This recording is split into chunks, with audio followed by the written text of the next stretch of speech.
안녕하세요. 1500만 주식 투자자 여러분, 공부하는 주식 투자자 공주튜브입니다. 아무리 바쁘고 정신없더라도 주식에 내 돈 100원이라도 들어가 있으면 이 정도는 꼭 알아야 하는 소식들만 모아서 소개해드리고 있으니까 정 시간이 없으시면 출퇴근길이나 밥 먹을 때 1.5배속으로 듣기라도 하시면 소중한 내 자산을 지키고 불려나가는데 분명 도움이 되실 겁니다.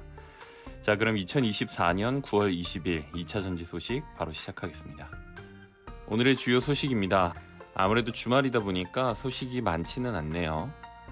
그래도 계속해서 변해가는 시장 상황의 흐름을 파악하는 게 중요하니만큼 흘려듣지 마시고 꼭 확인해 두시기 바랍니다. 시간 없으신 분들은 타임라인으로 표시해뒀으니 해당 시간을 찾아서 보시면 되겠습니다. 첫 번째 소식은 하나투자증권의 이용욱 애널리스트님의 2차전지 양극재 8월 수출 코멘트입니다. 지난 8월 국내 기업들의 양극재 수출액과 수출량은 6.5억 달러와 1.7만 톤으로 전월 대비 각각 11%, 14% 상승했고요. 반면에 수출 가격은 킬로그램당 27.7달러로 3.4% 하락했습니다. 5월부터 계속해서 리튬 가격이 하락하고 있는 영향으로 보이고요. 수출액과 수출량도 지난 7월이 워낙 올해 최저치라고 할 만큼 상황이 좋지 않았기 때문에 소폭 상승이라고는 하나 수요 회복의 기미라고 보기에는 다소 어려울 것으로 보입니다. 그나마 LG화학과 포스코 퓨처엠의 수출 증가세가 눈에 띕니다. LG엔솔 배터리를 탑재한 GM과 기아, 혼다의 신차 판매가 상대적으로 견조한 영향인 것으로 보입니다. 7, 8월 누적 양극재 수출액은 1.2조 원으로 9월에도 평균이 유지된다고 가정하면 24년 3분기 양극재 수출액은 1.9조 원으로 양극재 업체들의 합산 매출액 컨센서스 2.7조 원을 하회할 것으로 예상됩니다. 이처럼 여전히 수요는 둔화된 상태이나 주가는 8월 초부터 꾸준히 반등하는 모양새인데요. 2차전지 업황 바닥 기대감으로 풀이됩니다.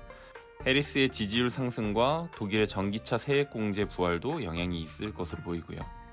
그러나 이 리포트에서는 수요 회복이 실적으로 확인되지는 않았고 중장기 실적도 불확실한 상황에서 주가가 추세적으로 상승하리라고 기대하기는 어려울 것으로 예측한다고 합니다. 섣부른 투자보다는 11월 미국 대선 결과와 3분기 실적 발표에서 개별 기업들이 발표하는 중장기 가이던스를 주목할 필요가 있습니다. 해리스의 당선으로 리스크가 해소되고 바닥을 다질지 아니면 기업 가치 하락으로 주가의 추가 하락이 계속해서 이어질지 체크할 필요가 있겠습니다. 두 번째 소식은 서울경제 이완기 기자님의 EU 전기차 판매 하한가 설정 중국 제한 수용 하나입니다. 어제 전해드렸던 중국산 전기차 공습에 EU가 관세로 대응할지를 두고 갈팡질팡하고 있다는 소식의 연장선상인데요.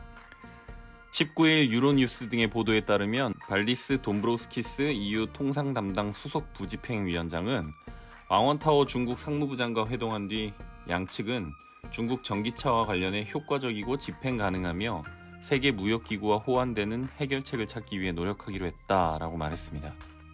쉽게 말해서 중국산 전기차에 대해 기존 10%에서 46.3%까지 관세를 올리겠다라는 지나치게 과대한 정책 대신 현실적인 방안을 마련하겠다라는 뜻인데요.